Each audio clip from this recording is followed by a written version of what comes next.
안녕하세요. 이베스트 투자증권의 염승환 이사입니다. 계좌를 신규 개설한 고객님께 요약집 주식 상품권 10달러를 드리는 이벤트를 진행합니다. 영상 하단 더 보기란을 통해 많은 참여 바랍니다. 네, 안녕하세요. 2022년 오늘 12월 29일 시장 함께 읽기 올해 마지막 내일 모레 뭐 하나 더 올라가긴 할 겁니다. 근데 어쨌든 이제 올해 마지막 그 거래일이죠. 그래서 오늘 이제 마무리하는 시간이고, 아쉽게도 오늘 국내 증시가 너무 안 좋습니다. 어제 뭐 배당락에서도 안 좋았지만 오늘은 뭐 그냥 밀어버리더라고요. 외국인 기관이 무차별적으로 주식을 던져버리니 뭐 방법이 없습니다. 뭐 싸다는 논리는 통하지 않고요. 그냥 특히 반도체나 2차 전지, 뭐 국내 대표 기업들 게임주 제외하고는 망가지는 흐름이 나와서 좀 안타깝습니다. 아무튼 오늘 뭐 시장 안 좋지만 이따가 뭐 끝날 때 또 한번 정리해드리고, 올해는 정말 힘든 한 해죠. 뭐 이렇게 마감하는 날까지도 시장이 너무 안 좋고, 장대 연봉이 그러니까 월 기준으로 이렇게 한 10% 가까이 빠진 게 올해만 한 3번인가 4번 되는 것 같아요. 비정상이죠. 지극히 비정상인데 그런 일들이 올해 너무 많이 벌어졌던 것 같습니다.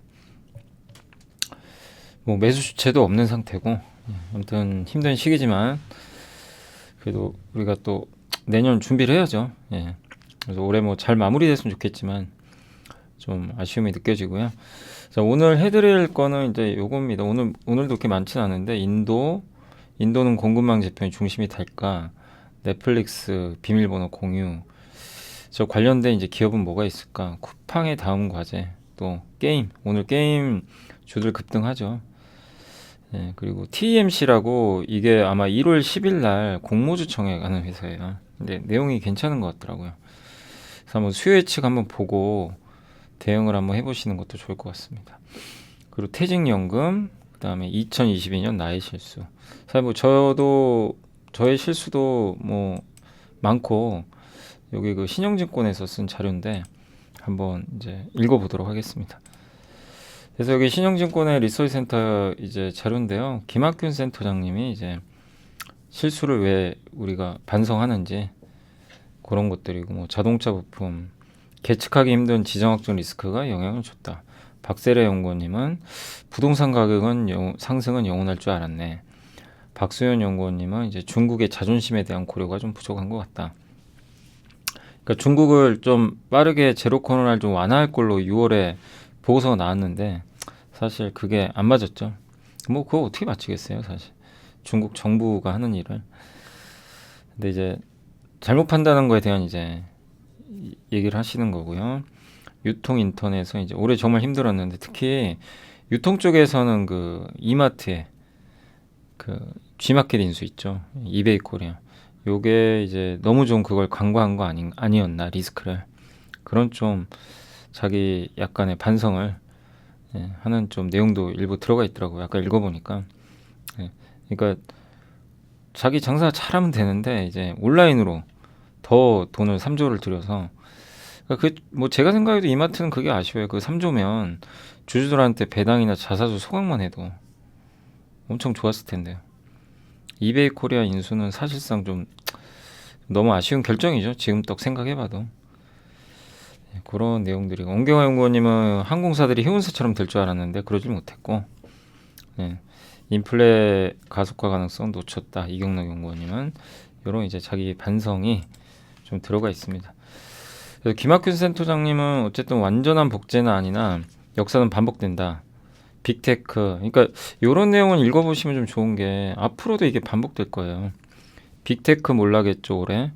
20년대 기술주, 70년대 니프티 피프티, 90년대 닷컴 열풍 이런 게 있었고, 이번에 정말 그 안 무너질 것 같던 테슬라마저도 대폭락을 하고 있잖아요. 우리 눈으로 좀 보고 있잖아요. 그러니까 팡을 비롯해서 모든 기업들의 주가 폭락을 했고 영원한 상승은 없어요. 프리미엄을 지불을 하며 이제 그러니까 너무 비싸지면 급락하는 거는 그건 명백한 정답이 된 거죠. 그리고 브라질 국채가 지난 한 10년인가요? 정말 안 좋았거든요. 근데 올해는 또 좋았어요. 브라질 국채 한 10년 전에 되게 유행했거든요. 근데 그거 투자하신 분들이 정말 고생 많이 하셨어요.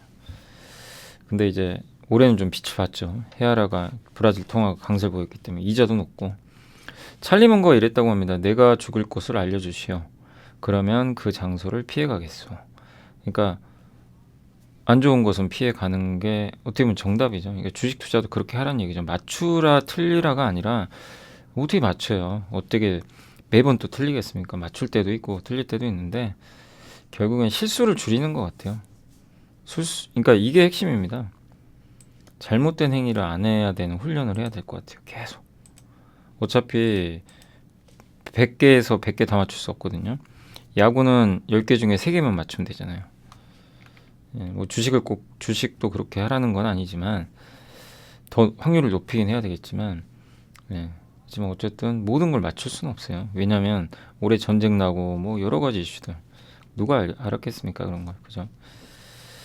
예, 그래서 맞춰도요 투자자가 맞췄는데도 지수 때문에 빠지는 경우도 있어요.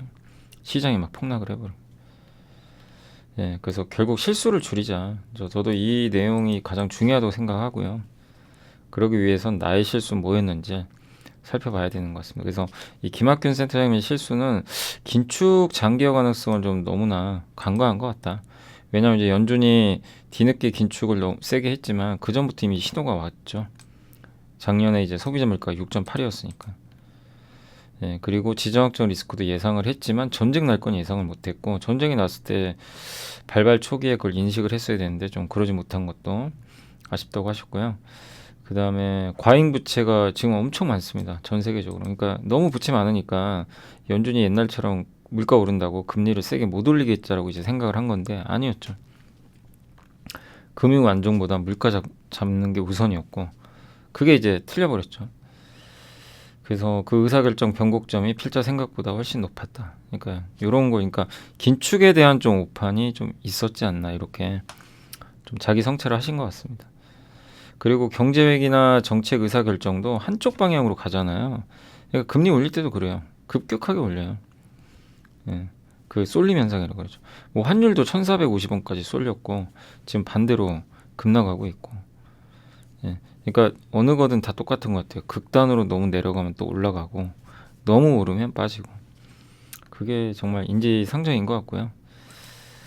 예, 그래서 변곡점을 맞추려고 하지 말고 중간에 무릎에 사서 어깨에 파는 것처럼 적절하게 좀 대응을 하는 게 맞지 않나. 뭐 이런 내용을 좀 적어주셨습니다. 아무튼 어렵습니다. 뭐 애널리스트 분들도 전망을 하시는 분들이지만 맞출 수는 없고요. 그 논리가 중요한데 그 논리라는 것도 그때그때 데이터나 상황에 따라 다 달라져 버리거든요.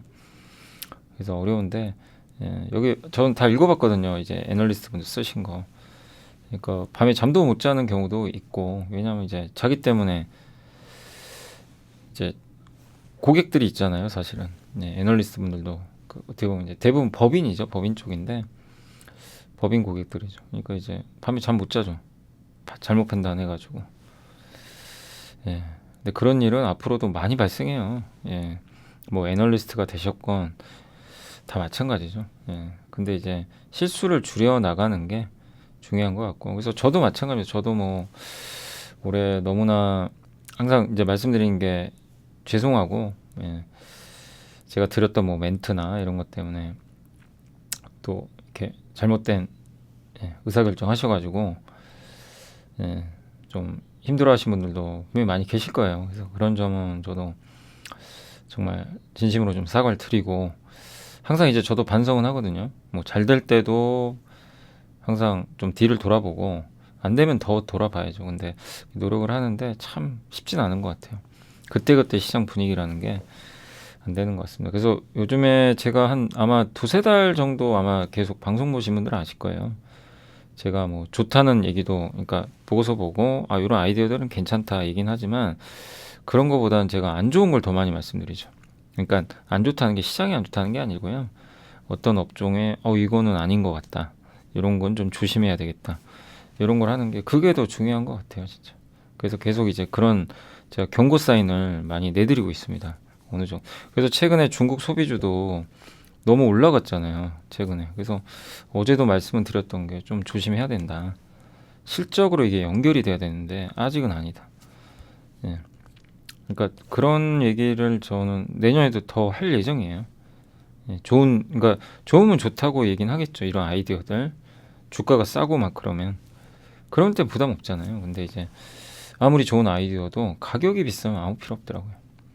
예, 아이디어 아무리 좋아도 비싸면 그냥 안 돼요. 대부분 손해 볼 수밖에 없어요. 예, 그럴 때는 적절하게 조심을 해야 될 것 같습니다. 올해 저도 그걸 많이 느꼈어요. 예, 저도 이제 그런 생각이 들거든요. 막 잘 갈 때는 막 계속 갈 것 같아요. 느낌이 딱 보면. 근데 안 그래요. 어느 순간 갑자기 무너져 버립니다. 예, 그래서 올해 한 해 정말 힘드셨고 뭐 사실 뭐 저도 증권업계에 있지만 정말 뭐 이 주식시장도 안 좋았고 힘든 한 해였지만 저도 깊이 좀 반성을 하고 있고요. 예, 어쨌든 내년에는 저도 더 좀 실수를 줄이고 좀 냉정하게 볼 건 보고 하는 좀 방송을 계속 진행을 하도록 하겠습니다. 그리고 결국 제가 해드리는 거는 이제 여러분들한테 그 공부하는 방법이죠. 방법이고 어떤 정보라든가 이런 거고 최종적으로는 여러분들이 꼭 좋은 판단 하셨으면 좋겠어요. 같은 제가 만약에 보고서를 보여드려도 같은 아이디어를 제공해도요. 그 받아들이는 사람마다 달라요. 아, 이거는 내가 봤을 땐 별로다. 어떤 분은 야, 그 아이디어 괜찮다. 주가 봤더니 밸류도 되게 바닥이다. 난 투자하겠다. 그럴 수도 있고 밸류는 뭐 싼 거 같은데 이 아이디어가 진짜 될까? 의심하시는 분도 있잖아요. 그러면 안 해야 돼요. 그거는. 그러니까 최종 판단은 여러분이 하시는 거예요, 사실. 그래서 그 최종 의사 판단 전에 어떤 정보 같은 거 있죠. 이런 거 이제 제가 어떻게 토스해 드리는 거죠, 전달. 근데 제가 되도록이면 뭐 물론 이제 저도 제 의견은 전달해 드리지만 예, 올해 저도 실수를 많이 하면서 느낀 게 예, 뭐냐면 안 좋은 얘기를 더 많이 해드려야 되겠다. 예, 그러니까 안 좋은 건 안 좋다고 냉정하게. 예, 특히 많이 올랐을 때 어떤 주가라든가 이런 것들이 그걸 좀 다시 한번 좀 느꼈던 한 해였던 것 같아요. 그래서 저도 더 반성하고 저희 실수도 돌아보고 23년에는 조금 더 냉정하게 말씀을 좀 드리도록 하겠습니다. 아무튼 다시 한번 좀 저도 죄송스럽고 23년엔 좀 여러분들도 근데 어차피 이제 22년 지나갔으니까 좀 힘을 내셨으면 좋겠습니다. 오늘 시장 보면 뭐 그럴 분위기는 아닌데요. 예, 이겨내야죠. 뭐 어떡하겠습니까. 그죠? 자, 그리고 이제 오늘 그 이제 나온 또 내용들 한번 볼게요. 인도는 공급망 재편이 그러니까 이것도 한번 읽어보세요. 애널리스트의 생각이에요. 뭐 저도 약간 동의하는 부분도 있고 동의 안 하는 부분도 있어요. 근데 한번 제가 먼저 읽어볼게요. 2023년부터 세계 최대 인구 대국이 된다. 누구나 동의합니다. 그죠? 그리고 젊은 인구가 많아요. 동의합니다. 당연히. 도시화 진행되죠. 당연하죠. 이제 중산층. 우리 한국도 그렇게 다 됐으니까. 그럼 소비 시장이 커져요. 당연하죠. 뭐 여기 누구도 이의를 제기하지 않아요. 그래서 소비 시장이 성장을 하면 현재 우리 한국은 휴대폰, 가전제품, 자동차 등의 소비재 그 중심의 수출인데 주력 수출 상품이 이제 다변화될 수도 있다. 이런 내용인 것 같고 기계, 5G, 철강 등이 현재 인도 인프라 투자 확대에 따른 수혜가 예상되지만 이젠 소비 쪽에서도 그러니까 지금 현재 인도를 보면은 요게 가장 좋거든요. 근데 소비도 봐야 돼요. 우리가 이제 중국 소비는 얘기하는데 인도 소비는 얘기는 안 해요. 그래서 한국 기업들이 인도로 수출하는 것 중에 중심은 휴대폰, 가전인데 여기서 최근에 화장품이 수출이 늘고 있대요. 인도가 중국에 제일 많이 수입하는데 인도와 중국 사이 안 좋은 거 아시죠? 그래서 중국 비중을 줄이고 한국이 7위 하다가 5위 하다가 작년에 3위. 일본 수출 1위가 우리 한국이죠. 한국 화장품. 그 화장품 일본이 수입하는 것 중에 한국에서가 1위죠. 그러니까 우리나라가 옛날엔 중국에만 수출을 많이 했는데 이제 인도, 일본 쪽으로도 확대되는 거죠. 그래서 인도 비중이 높아가고 인도도 소비 국가로 바뀐다면 수요를 받겠죠. 그 중국산 제품 잘 안 쓰려고 하고 그럼 다른 분야라도 확대될 수 있고 또 한 가지가 저물가를 수출할 수 있대요. 이게 중국이 했던 거죠. 중국이 세계 공장 역할을 하면서 싸게 만드니까 저물가로 수출이 가능했죠. 그래서 인플레가 해소되는 좋은 방법 중에 하나가 지금 중국 배제 세계화잖아요. 근데 여기 인도 중심의 또 새로운 세계화가 되면 저물가가 될 수도 있다. 이런 내용입니다. 근데 이제 이걸 읽고 여기에 100% 동의하신 분도 계실 거고 저는 뭐 다 동의하진 않아요. 근데 아까 그 논리는 다 동의하는데 첫 번째 인도 화장품이 진짜로 인도 사람들이 화장품을 많이 쓸까? 중국처럼. 그게 아직은 저도 조사가 안 돼서 잘 모르겠어요. 그거 너무 빠른 거 아닐까? 예. 그러니까 중국과의 비교를 해야 돼요. 그러니까 언젠간 인도가 중국만큼 크겠죠. 당연히. 그리고 인도는 아시겠지만 되게 느린 문화잖아요. 중국과 달라. 중국은 공산주의 국가예요. 계획 경제라서 그냥 굉장히 빠르게 해요. 근데 인도는 민주주의입니다. 그러니까 민주주의가 자유가 있는 거는 좋지만 약간 느리죠. 예. 이제 개개인의 자유를 중요시하게 생각하니까. 그래서 우리가 생각한 것보다 경제 발전 속도가 중국을 10으로 생각했는데 인도는 막 3, 4의 속도로 갈 수도 있어요. 그러니까 이것도 생각을 해봐야 돼요. 예. 그리고 저물가 수출 이거 맞죠. 근데 인도가 그만큼 역할을 할 건가? 그렇게 다양한 제조업 기반을 갖출 수 있는 역량이 되냐? 이것도 살펴봐야 됩니다. 그러니까 이런 보고서를 보고요. 여러분들이 그냥 이거 뭐 이거 화장품 사볼까 이게 아니에요. 그렇게 생각하시면 안 되고 이거는 어느 정도 동의돼요. 지금 당장 잘하고 있으니까 기계 5G 철강 인프라니까. 근데 소비 시장이 열리는 것도 동의하는데 그게 언제 어디서 얼마만큼 열리고 우리나라 기업 중에 어디가 어느 산업이 경쟁력이 있을 거고 이거는 아직은 몰라요. 그냥 우리가 상상하는 거죠. 예. 그리고 저물가가 되는 것도 인도가 아직 중국보다는 비중이 낮기 때문에 당장은 영향 주기는 어렵고요. 예. 그러니까 이런 고민은 되게 좋죠. 이럴 수 있겠구나. 그렇지만 직접 투자할 때는 여러분이 적극적으로 한번 검증도 해보시고 공감을 할 때 투자를 하셔야 됩니다. 예. 그래서 저는 아직은 그냥 이건 저의 생각이에요. 언젠간 이게 되지만 인도 소비보다는 아직은요. 제 생각은 이쪽입니다. 저는 아직은 인도를 볼 때는 저 기계나 5G 철강 같은 뭐 이런 부품이나 소재, 뭐 통신 장비, B2B라 그러죠. 이런 쪽을 더 봐야 되는 거 아닌가? 아직은 그런 것 같아요. 그러니까 조금 이르지 않나 하는 생각은 듭니다. 그러니까 이런 식으로 계속 고민을 해보세요, 여러분도. 예, 제 말도 틀릴 수도 있으니까. 아시죠? 예, 그 고민입니다. 넷플릭스가 비밀번호 공유 제한하는 이슈 코멘트인데 넷플릭스가 비밀번호 공유 제한 정책을 이제 내년부터 미국 중심으로 시작할 것 같고요. 그러니까 계정 공유하지 말라는 거예요. 하나 계정 만들어서 비밀번호 나눠 가져서 보통 한 4명까지도 볼 수 있는 것 같더라고요. 한 계정으로. 그래서 원래 가족 간의 비밀번호만 공유 가능하다고 했는데 실제로 안 그러죠. 친구 뭐 아니면 모르시는 분들하고도 막 해가지고 하는 것도 같아요. 근데 이걸 허용했던 이유는 이용자 확보가 용이하고 락인 효과 생기고 또 넷플릭스 결제 구독자 중에 2.2억 명인데 이 중에 1억 명이 공유 계정을 이용한다고 합니다. 엄청 많아요. 근데 이거를 이제 금지하면 이 공유가 안 되니까 어떡합니까? 새로 결제를 해야 되겠죠, 보려면. 근데 문제는 그러면 사람들이 나가버릴 수가 있어요. 그래서 가입자 이탈을 막으려고 아주 싼 요금제를 출시할 가능성이 있다. 광고 요금제. 광고 요금제 지금 하나잖아요. 이걸 더 확대할 수도 있어요. 그동안 OTT가 저금리로 자본 조달해서 돈 이제 잘 했는데 이제는 수익성 중심으로 가겠다. 고금리니까. 그러면 이제 비밀번호 공유 계정 금지하면 선택지 2개입니다. 남거나 떠나거나. 넷플릭스에 남는 선택을 할 경우에는 저가 요금제로 갈아탈 가능성이 높아요. 그러면 이건 나스미디어 같은 기업한테 호재겠죠.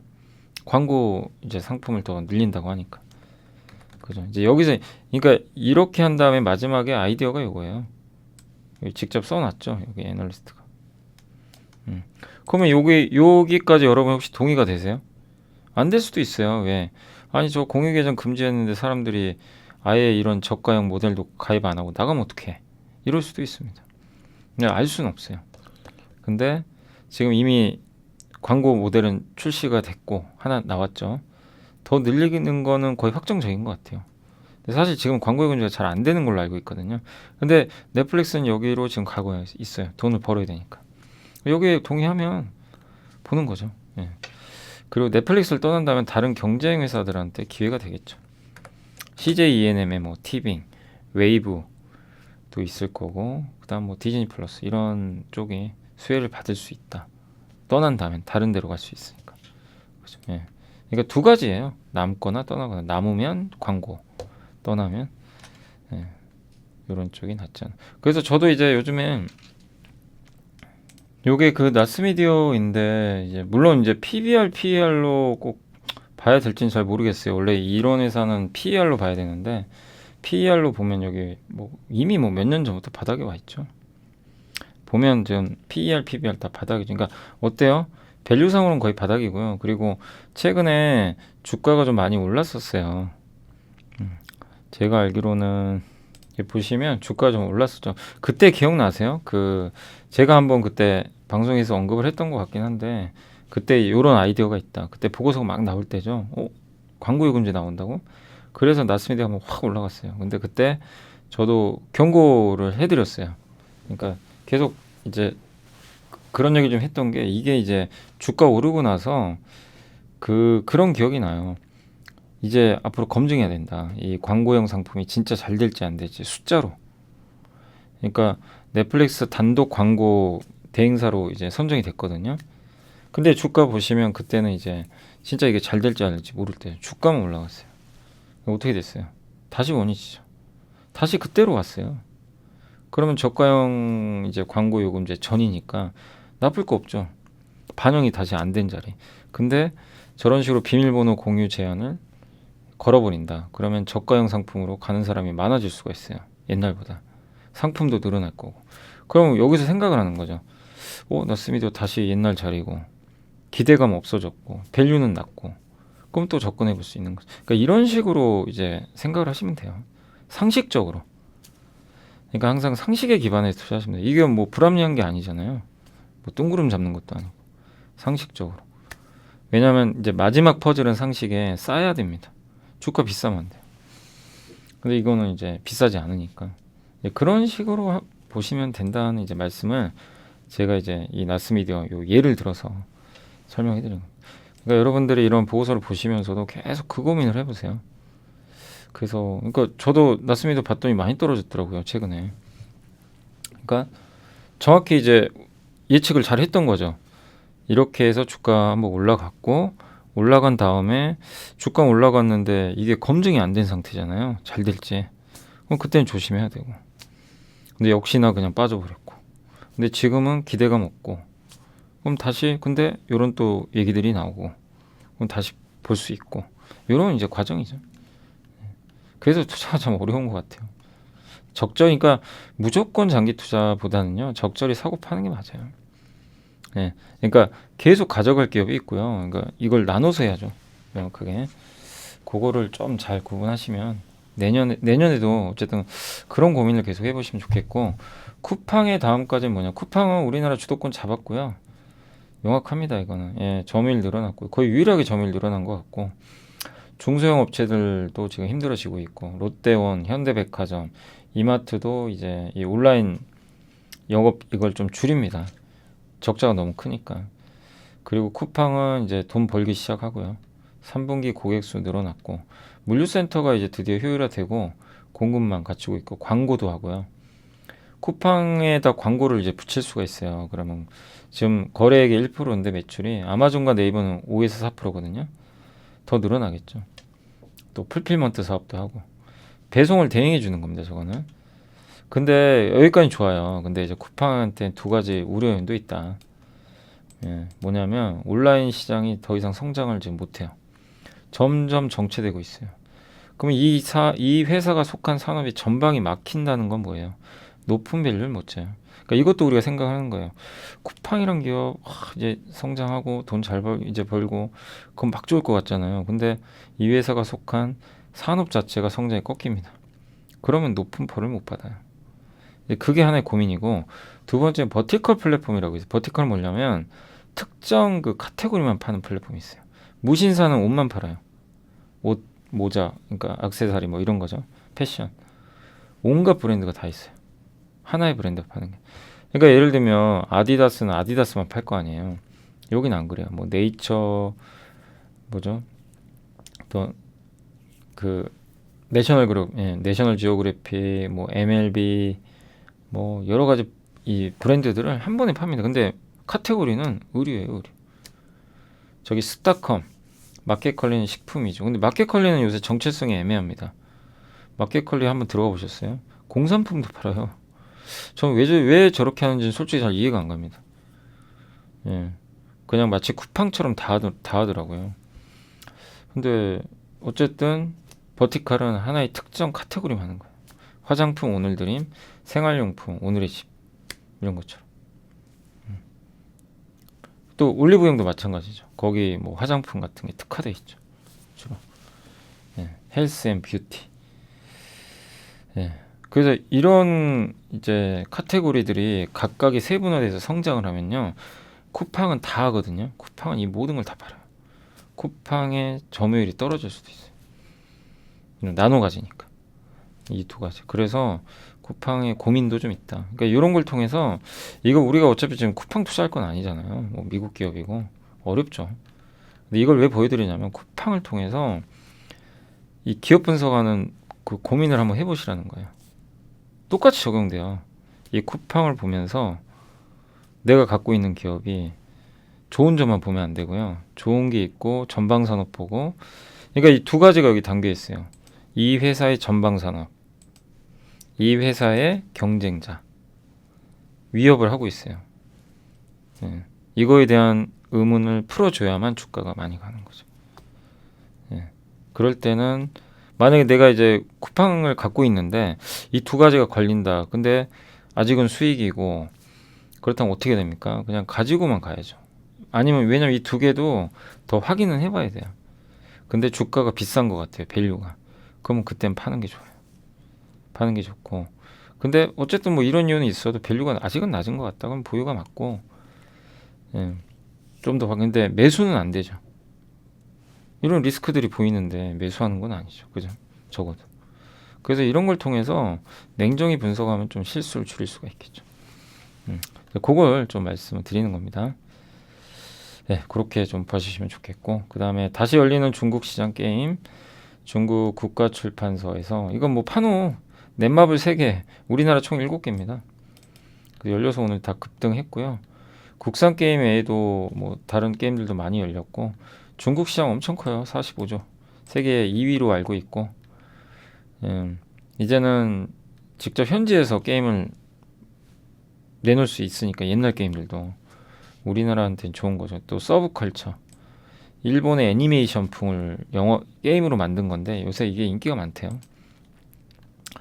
그래서 어쨌든 이제 중국은 드라마 영화에 이어서 게임도 빗장을 풀었고 남은 거는 현지 콘서트만 남은 것 같아요. 그게 내년에 아마 되면 이제 마지막 퍼즐이 된다. 아무튼 한한령은 풀리는 것 같고. 안녕하세요. 이베스트 투자증권의 염승환 이사입니다. 계좌를 신규 개설한 고객님께 요약집 주식 상품권 10달러를 드리는 이벤트를 진행합니다. 영상 하단 더 보기란을 통해 많은 참여 바랍니다. 근데 이제 다울 투자에서는 좀 다른 의견인 게 뭐냐면 저런 내용도 있지만 이번에 판호받은 건 좀 내용이 다르다. 뭐냐면 글로벌 IP가 아니면 굉장히 보수적이에요. 잘 안 줍니다. 특히 우리나라 게임은요, MMORPG, 다중 접속, 많은 사람들이 접속해서 칼 들고 막 서로 싸우고, 아이템 얻고, 거기다 현금 투입해가지고 좋은 아이템 구매하고, 뽑기로 하거든요.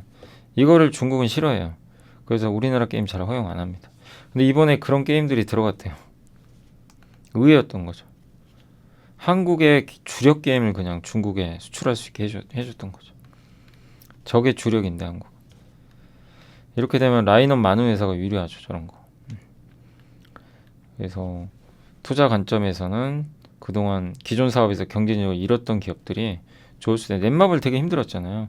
그러니까 넷마블과 위메이드에 좀 주목을 하라는. 그러니까 이것도 그냥 고지고대로 투자하시면 안 돼요. 여기서 주목하니까 난 해봐야지 이러시면 안 되고 분석하셔야죠. 진짜 중국에서 돈 벌어? 펄어비스 아시잖아요. 검은 사막. 중국에 이제 판호받고 했는데 흥행 실패해버렸잖아요. 주가 폭락하고. 그러니까 검증은 필요합니다. 근데 이제 분명히 좋죠. 아니 전혀 기대도 안 했는데 이게 열렸으니까. 그냥 그런 건 좋은 거죠. 네. 그리고 크래프톤도 이미 배틀그라운드 하고 있지만 중국에서 PC 쪽도 좀 기회가 되지 않을까 보고 있고, 데브 시스터즈는 쿠키런 킹덤, 요거를 좀 준비 중에 있다고 합니다. 그래서 아무튼 중국의 판호는 기준은 없어 보이지만 명확한 트렌드가 있다. 글로벌 아주 유명한 게임, 서브컬처 아까 애니메이션 같은 아이들도 쉽게 해야 되고 중국인이 사랑하는 삼국지 같은 걸 이용한 게임. 그 중에 3, 4번은 한국과 상관이 없고 1, 2번인데 이 우리나라가 이제 1번도 있죠. 1번 예, 글로벌 히트 작가. 근데 비중이 높진 않죠. 근데 이런 스타일로 규제를 풀어주고 판호 발급을 하는데 이번에는 저 기준에 포함 안 되는 게임들이 들어갔어요. A3 스틸 얼라이브랑 그랑사가. 그러니까 좀 의외였다는 거죠. 예, 이렇게 하드코어한 장르가 들어갔다. 그러니까 한국의 주력 게임 시장이 하나 열려버렸다. 그래서 이제는 저 상태에서 어떻게 되냐면 PR이 확 올라가 버립니다. 순간. 네, 그렇게 되는 거죠. 그걸 좀 염두에 두시면 좋겠습니다. 그래서 아무튼 게임한테는 좋은데 다만 오늘도 제가 말씀드리고 싶어요. 흥분하시면 안 돼요. 또 오늘 뭐 이제 게임 중국 열렸으니 또 뭐 희망으로 돌려가지고 뭐 좋을 거다 이러지 마시고 냉정하게 오늘 올라가는 거 그냥 올라가는 거고요. 예, 또 지켜봐야죠. 앞으로 또 중국에 성공하는지. 그래서 저는 아직은 그냥 보유하신 분들의 영역이지 뭐 쫓아가는 건 아닌 것 같다. 이렇게 말씀드리고 싶고 TMC가 이제 1월 10일 날 공모주 청약 있을 거예요. 그래서 1월 4일하고 5일에 수요 예측하는데 이 회사 제가 읽어보니까 좀 내용은 제 개인적인 생각은 괜찮았어요. 돈도 잘 벌고 워닝 머티리얼즈 아시죠? 우리 한국의 그 반도체 특수 그런 회사가 비슷해요. 특수 가스 만드는 기업입니다. 그런 내용이고 뭐 여기 DNF, 덕산 테코피아, 레이크 머티리얼즈 이런 기업들하고 비교를 했고 ENF까지. 예, 그래서 적정 펄을 10.99배 정도 산출했다고 합니다. 보호해수 물량은 66%니까 한 34%가 유통될 수 있고요. 근데 이 회사가 좀 장점이 국산화가 어려운 그 가스 소재 있죠. 이걸 국산화한 거예요. TMC가. 레이저 가스, 네온 이런 것들인데 국산화에 성공을 했다고 합니다. 그래서 국내 반도체 업체로 납품을 시작을 하게 됐고 예. 이 포스코랑 같이 했어요. 이거를 국산화를. 그래서 그 우크라이나나 이런 데서 발생한 특수가스들 있죠. 뭐 이런 것들을 뭐 네온이나 뭐 헬륨 이런 거를 국산한 거죠. 포스코의 설비를 이용해 가지고 국산한 거고 특히 노광 공정에 들어가는 그 레이저 있죠. 노광 공정이 레이저로 빛을 쏴 가지고 회로에 그림 그리는 거죠. 우리 배웠죠. 반도체. 그 가스예요. 그걸 만들어요. 굉장한 거죠. 노광 공정에서 사용되는 엑시머 레이저 가스의 원재료 중 하나. 굉장히 극소량 있어요. 공기 중에. 그래서 포스코랑 같이 이거를 해가지고 국산화 성공했다. 국내 수요의 16%나 충당할 수 있다고 합니다. 지금 내년에 큰 화두는 국산화예요. 국산화가 지금 화두입니다. 소부장. 거기에 맞는 기업 중에 하나예요. 그래서 아직 상장 안 했는데 내용을 읽어보니까 좀 괜찮은 것 같아서 소개를 해드렸고 이렇게 매출과 이익도 크게 늘 걸로 전망 나오니까 한번 1월 4일, 5일 한번 수요 예측이 뭐 1000대1 넘어가는지 한번 보고 넘어간다면 공모주 하셔도 되지 않을까 싶습니다. 퇴직연금이 중요해지는 시기다. 예, 아무튼 퇴직연금 이제 본격적으로 늘어납니다. 예, 29조 원이었던 퇴직연금 적립금이 295.6조 원으로 크게 증가하고요. 2030년에는 445조로 늘어날 것 같고 원래 원리금 위주로 극도로 보수적으로 운영했는데 이제는 실적 배당형 중심으로 높아질 것 같고 특히 TDF라고 있어요. 여러분들이 이제 퇴직연금 중에 여러분이 직접 관리하는 IRA 계좌가 있고 그 다음에 하나가 뭐 있냐면 DC형. 그러니까 DB형하고 DC형이 있어요. DB형은 회사가 알아서 퇴직금을 여러분 거를 운영을 해주고 나중에 줍니다. 그게 DB형이고 DC형은 회사가 이제 그 연금을 미리 주는 거죠. 그래서 내가 운영하는 거. 내가 뺄 수는 없어요. 예. 뺄 수는 없지만 이제 그거를 받아서 내가 운영을 해요, 직접. 근데 옛날에는 대부분 방치해 버렸어요. 시간도 없고. 근데 디폴트 옵션이 들어가서 디폴트 옵션이 뭐냐면 요즘에 아마 여러분 퇴직연금 들어가시면 뜰 거예요. 설정하라고. 이 셋 중에 하나 설정하는 거예요. 나는 위험 싫다. 나는 예적금만 하겠다. 저걸로 설정을 하시든가. 중위험, 주식 혼합 난 중간이죠. 고위험은 TDF 같은 건데 주식으로 하는 거죠. 이 세 가지로 이제 선택을 하는 건데 이 중에서 요새 인기 많은 게 TDF. TDF 는 뭐냐면 생애 주기형 펀드 같은 건데 내가 만약에 2030년에 은퇴를 하겠다. 그럼 지금 가입을 하면요. 지금은 공격적으로 투자를 해버려요. 위험자산에. 그리고 은퇴 시기가 다가오면요. 위험자산 비중을 줄이고 안전자산으로 자동으로 해줘요. 요게 TDF. 근데 어쨌든 저게 이제 많이 늘어날 수밖에 없죠. 예. 그동안 잠자던 돈들 디폴트 상태로 그냥 옛날에는요. 사람들이 퇴직연금 넣어놓고 아예 뭐 투자도 안 했어요. 그게 되게 많아요. 그 돈들이. 근데 이제는 저 세 개 중에 하나 선택해야 됩니다. 근데 요건과 이제 선택이 많이 늘어난다면 주식시장으로 돈이 들어오는 거죠. 예, 그런 얘기를 하는 것 같아요. 예. 그래서 요거는 내년도부터 좀 더 늘어나지 않을까. 그래서 퇴직연금 규모고요. 예, 실적 배당형 상품이 28%밖에 안 돼요. 되게 낮죠. 근데 이게 좀 늘어날 것 같고 디폴트 옵션 상품은 이제 259개가 있고요. 그 259개 중에 내가 하나 선택하는 겁니다. TDF 시장이 이렇게 커지고 있다고 합니다. 예, 그래서 그런 내용들이니까 참고해 주시면 감사하겠습니다. 자, 일단 오늘 보고서까지는 좀 설명해 드렸고 좀 저도 우울합니다. 이게 장이 오늘 좀 좋아야 되는데 아무튼 오늘 시장 끝나고 또 정리해 드리고 오늘 보고서에서도 말씀드렸지만 실수하지 마. 이제 실수를 좀 줄이고 또 보고서 내용을 맹목적으로 맹신하지 마시고 비판적으로도 보시고 동의 안 하면 절대 하지 마시고 누가 뭐라고 하건 간에 그리고 동의를 하면 밸류 보시고 아까 뭐 나스미디어처럼 그것도 틀릴 수도 있어요. 그런 의견도. 그렇지만 이제 만약에 그런 식의 아이디어를 갖고 동의하면 밸류 계산해서 천천히 분할로 접근해도 되고 또 비싸지면 좀 천천히 또 팔고 이런 식으로 전략을 세워서 하시면 되겠고 아까 쿠팡 분석한 것처럼 다른 기업도 그렇게 분석을 해봐야 돼요. 그렇게 해서 계속 좀 끊임없이 이거를 정말 하시면 정말 여러분들이 실수는 많이 줄일 수 있다. 뭐 무조건 성공한다는 아니지만 근데 실수만 줄여도 성공할 확률은 굉장히 높아진다라고 말씀드리겠습니다. 자, 일단 이제 보고서 여기까지 보여드리고 저는 이따가 그 장 끝나고 마무리 해드리겠습니다. 네, 이제 시장이 끝이 났고요. 참 2022년도는 정말 험악하게 끝났습니다. 지금 뭐 마지막까지도 용서가 없네요. 그래서 지금 보시다시피 지수가 그냥 밑으로 12월 달은 폭락장이 왔어요. 지금 여기 보시면 월봉인데 올해는 정말 너무 힘든 게요. 이렇게 월봉에서 폭락하고 반등 좀 주고 또 폭락하고 반등 주고 폭락하고 이번에 사실 좀 의미 있게 반등이 나왔는데도 여지 없습니다. 그래서 10% 가까운 하락만 4번 나왔습니다. 월 단위로. 그래서 이번 12월도 그냥 마지막까지 그냥 밀어버리는 결국 뭐 수급 이슈라고 좀 보시면 좋을 것 같고요.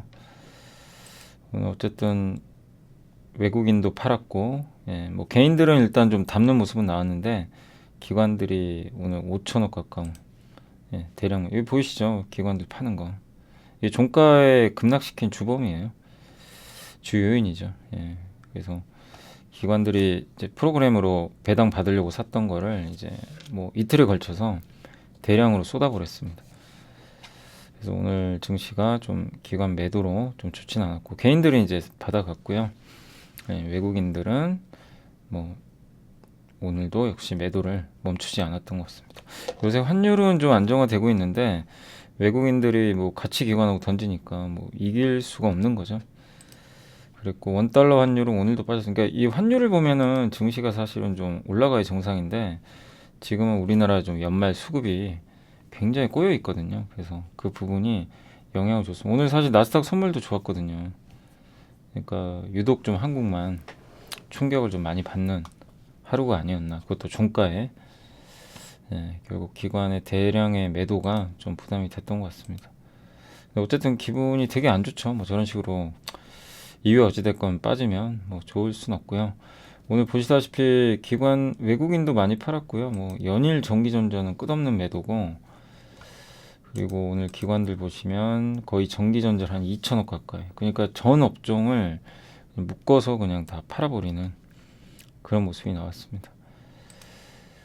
그래서 증시가 버티질 못했고요. 오늘은 업종은 다 빠졌고요. 섹터 쪽에서는 게임주가 뭐 아침에 뉴스를 보셨겠지만 이제 중국에서 판호, 중국의 게임을 이제 유통을 하려면 승인을 받아야 되거든요. 그걸 이제 파노라고 하는데 그 파노에서 우리나라 게임이 무려 7개가 통과를 했어요. 그동안 거의 통과를 못했어요. 중국이 허용을 안 해줬습니다.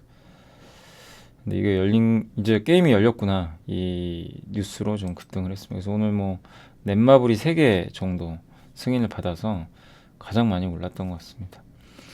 그리고 넷마블의 장르가 MMORPG라고요. 약간 이제 확률, 이렇게 뽑기 하는 그런 게임류가 좀 일부 있죠. 그래서 좀 하드코어 장르도 굉장히 좀 강한 장르인데, 그러니까 뭐 한마디로 자기가 무기 캐릭터 키워가지고 다른 사람하고 막 싸우기도 하고 그런 건데 그 게임이 승인된 게 되게 이례적이었어요. 그래서 비슷한 류의 게임을 만드는 기업들이 오늘 좀 강했던 것 같습니다. 게임만 좋았고 일부 코로나 수혜주 그쪽만 올랐고요. 사실상 뭐 게임주 말고는 다 빠졌다라고 보는 게 그냥 맞는 것 같습니다. 나머지 업종은 뭐 다 급락을 했습니다. 기본이 다 1% 이상 급락을 했고 하락 종목이 오늘 보니까 하락이 2,000개 가까이 되더라고요. 그 정도로 시장이 그냥 한마디로 셧다운 됐다라고 보시면 되겠습니다. 2차 전지는 뭐 오늘도 안 좋았습니다. 오늘도 그냥 끝없이 밀려버렸고요. 백신주도 빠졌고 영상 콘텐츠도 오늘 뭐 일단 일부 뭐 드라마 제작사나 이런 건 좀 오르긴 했는데 대부분 좀 안 좋았던 것 같고요. NFT도 좀 밀렸고 그나마 이제 이쪽은 좀 덜 빠진 거죠. 덜 빠졌고 조선주, 백화점 오늘은 이제 면세점도 안 좋았어요. 왜냐면 중국이 리오프닝을 했는데 중국에서 출발하는 이제 이탈리아행 비행기에서 확진자가 그 비행기 탑승객의 절반이 확진자래요. 그러니까 전 세계가 중국 사람 이제 못 오게 하는 거 아니냐 이런 이제 우려가 커지니까 여행 또 우리 한국으로도 중국 사람들 못 오는 거 아닌가 이제 이런 우려가 면세점, 항공주, 여행주에 악재가 됐고 또 최근에 워낙 많이 올랐고요. 그러니까 이제 밀어버리는 거죠. 그 이슈. 근데 우리가 항상 주의해야 될 거는 어떤 이슈로 급등을 했을 때 그게 유지될지가 중요한데 아직은 유지되기 어려운 게 몇 달 후의 얘기거든요. 중국이 리오프닝하고 한국이 제대로 들어오는 거는 좀 시간 걸려요. 단체 여행이 와야 되거든요. 그건 2분기는 돼야 됩니다. 근데 주가는 너무 빨리 가버렸죠. 그래서 당분간 중국 소비주도 좀 조정을 불가피할 것 같아요. 또 워낙 많이 올랐기 때문에 계속 좀 단기적으로는 조심을 하셔야 될 것 같습니다. 그러니까 중국에 기대서 좀 올랐던 뭐 해운주도 마찬가지예요. 이쪽 섹터들 다 당분간 빠질 것 같고 반도체는 여전히 뭐 좋지는 않습니다. 오늘은 삼성전자 좀 많이 빠져버렸고요. IT도 안 좋았고 방산주 어느 건 하나 좋은 게 없었네요. 오늘은 그리고 포스코가 많이 빠졌어요. 근데 포스코도 어제 한번 제가 이렇게 계산을 해드렸죠. 27만 3천 원, 뭐 거기가 정답이라는 건 아니고 그 레벨이 이제 그 미치면 굉장히 저평가된 구간이라는 거죠. 그러니까 이번에도 여러분들이 좀 경험을 하셨겠지만 아무리 좋은 기업도요, 이렇게 보시면 계속 오를 수는 없어요. 그러니까 너무 올랐을 때는 항상 조심을 하시고 그런 리스트업 해놓으신 기업들은 또 나중에 기회가 되면 그래서 항상 밸류 계산을 적절하게 그러니까 밸류 보면서 이게 비싼지 싼지만 파악하시면 돼요. 이렇게 하시면 될 것 같습니다. 아무튼 요즘에 2차 전지도 안 좋고 사실 포스코홀딩스도 약간 2차 전지 성격의 기업이죠. 리튬 때문에. 그 당분간 조정 받을 것 같습니다. 그거는 염두에 두시고 이 조정 구간을 잘 이용하시면 될 것 같아요. 그러니까 항상 어떤 기업이든 올라갈 때는 꼭 기다렸다가 기회가 올 때 다시 한번 기회를 포착하시면 좋겠습니다. 그리고 뭐 다 안 좋아서 뭐 딱히 말씀드릴 게 오늘은 뭐 반도체도 다 급락을 했습니다. 소부장 뭐 오른 것도 없는데요. 다 안 좋았고요. 건설주도 정말 끝없이 빠지네요. 건설주도 너무나 지금 좋지 않은 상황이고 그리고 풍력, 뭐 의류주, 자동차도 오늘 안 좋았어요. 오늘 자동차도 오늘도 만도가 많이 빠졌네요. 오늘은 부품주가 그동안 좀 버텼는데 좀 급락을 했습니다. 그 한마디로 뭐 좋은 섹터는 하나도 없습니다. 뭐 게임주와 이슈 때문에 간 거지. 그래서 오늘은 뭐 정말 최악의 하락이었다라고 좀 말씀드리고 싶고요. 뭐 시총 상위 기업 봐도 뭐 답은 다 나왔죠. 다 급락 그랬습니다. 중간중간 보시면 뭐 게임주나 일부 방어주, NC는 뭐 요새 좋죠. 요새 좀 버티고 있고, 바이오도 안 좋았고요. 2차 전진 좀 미리 빠져서 그런지 일부 LNF도 좀 버텼습니다.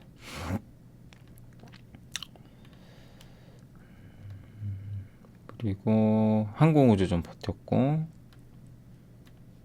뭐 현대제철, 한국타이어, 뭐 미래에셋증권, 이게 배당들 많이, 이제 배당주들 같은 경우 많이 빠졌습니다. 금호석유 다 고배당주들이죠. 삼성카드도 빠졌고, 롯데지주, 이마트는 왜 이렇게 빠졌나요? 갑자기 그것 때문인가요? 의무휴업을 휴일에서 이제 의무휴업을 없애진 않아요. 휴일에서 이제 저기 평일로 바꾸는, 그거는 이제 지자체끼리 알아서 하면 되거든요. 근데 이제 의무휴업 폐지는 안 할 거예요, 아마. 아까 뉴스 보니까 그렇게 나와 있는 것 같더라고요. 근데 뭐 그것 때문인지 모르겠는데, 아무튼 이제 오늘 큰 폭의 좀 하락이 나온 것 같습니다. 특별한 뭐 악재는 없는 것 같은데요. 그리고 뭐 다 안 좋았습니다. 증권주, 그러니까 이게 고배당주들 다 빠졌고, 그 다음에 그 최근에 강했던 중국 소비주 다 빠지고, 오늘은 좀 그런 흐름이 나왔던 것 같습니다. 정말 오늘 좀 마무리가 잘 됐으면 좋을 텐데 저도 좀 답답하네요. 근데 유독 오늘 우리만 빠진 이유는 아까 말씀드린 대로 기관들의 배당 받은 물량들이 있죠. 이걸 일단 다 정리하고 있어요. 연말에. 연초엔 또 어떻게 될지 모르지만. 근데 이제 저도 뭐 이제 내년에 어떻게 될지는 좀 지켜봐야 되겠지만 1월까지는 아마 좀 오르락내리락 할 거예요. 이렇게 뭐 지수 올라가면 좋지만 1월 말에 현대차, 기아, 뭐 LG엔솔, 또 삼성전자 실적은 먼저 발표할 수 있는데 IR을 하거든요. 설명에. 거기서 이제 내용들이 나와요. 그거 확인하고 아마 사람들이 투자를 하려고 할 겁니다. 뭐 기관 투자도 마찬가지. 그러니까 그때까지는 대형주보다는 좀 중소형주들이 근데 중소형주도 다 가는 게 아니고 재료 있는 거면, 그러니까 되게 어려운 장이 좀 며칠은 이어질 거예요. 그러니까 여러분들이 뭐 내가 정말 단기 매매 잘한다 이런 분들 제외하고는 그냥 단기 매매 하지 마시고, 뭐 오르니까 쫓아가시고 또 내려가니까 손절하고 이런 거보다도 기다려야죠 지금. 그러니까 1월 말까지는 좀 증시가 답답할 수 있어요. 그냥 오르락내리락 하면서. 근데 급 나갈 때 너무 위축되지 마시고, 그리고 갑자기 막 급등할 수도 있어요. 근데 그럴 때 쫓아가지 마시고 일단 보시고, 1월 말 실적 발표 2월 초에 FMC가 좀 지나면 그래도 좀 조심스럽지만 좀 좋은 장이 나오지 않을까, 이렇게 일단은 예상은 해보곤 있습니다. 그래서 좀 힘들지만 좀만 더 견뎌내자고요. 그리고 작년과 다른 점은 LG엔솔 같은 대여급이 상장 안 하잖아요. 그건 다행이죠. 작년에 이제 올해죠. 올해 초에 LG엔솔 상장해가지고 사실상 그때부터 완전히 꼬여버렸죠. 너무 큰 회사가 상장해버리니까 공급이 너무 늘었던 것 같습니다. 아무튼 올해 한 해 너무 고생하셨고, 제가 내일 오전 10시에는 그 반도체 소켓 있죠. 뭐 여러분도 잘 아시는 공부했던 그 기업들 이제 올라갈 거, 반도체 공부하기. 그 다음에 토요일 날 아침엔요, 31일 오전 10시에는 내년도에 대한 어떤 그림을 그려봤어요. 근데 그거는 틀릴 수도 있고 맞을 수도 있는데 여러분 걸로 소화를 해주시면 좋을 것 같습니다. 어디까지나 그냥 한번 그림을 그려본 거예요. 그렇게 해서 좀 연휴 기간 잘, 뭐 연휴라고 하긴 그렇죠. 뭐 내일 또 일하시는 분도 많으시니까. 근데 주식시장 안 열리니까요. 이렇게 해서 마무리 좀 잘 해주시고, 아무튼 아까 서두에 말씀드린 대로 뭐 아까 신영증권에서도 그런 용기 있는 보고서 좀 감사드리고, 저도 반성할 거는 아까 반성한다고 말씀드린 것처럼 더욱더 좀 냉정하고 그런 분석을 좀 하도록 하겠습니다. 그래서 올 한 해 너무나 다시 한번 좀 감사드리고 또 죄송하고, 계속 좀 아닌 건 아니다라고 계속 말씀을 좀 드리는 그런 좀 그 2023년이 더 되도록 좀 노력하겠습니다. 그리고 너무 우울해하지 마시고 23년도에는 올해보다는 분명히 좋은 흐름은 나오지 않을까 싶어요. 왜냐하면 이렇게 1년에 25% 빠지는 경우는 없습니다. 거의 드문데 올해가 그 해였네요. 내년에 이게 좀 바뀌길 한번 기대해 보겠습니다. 자, 올 한 해 너무 감사드리고요. 2023년에는 어쨌든 여러분들 모두 다 좀 좋은 결과 있었으면 좋겠고 저도 최선을 다해서 더 도움이 되도록 하겠습니다. 이 연불리와 함께 채널도 많이 구독해 주시고 해주셔서 정말 다시 한번 감사드리겠습니다.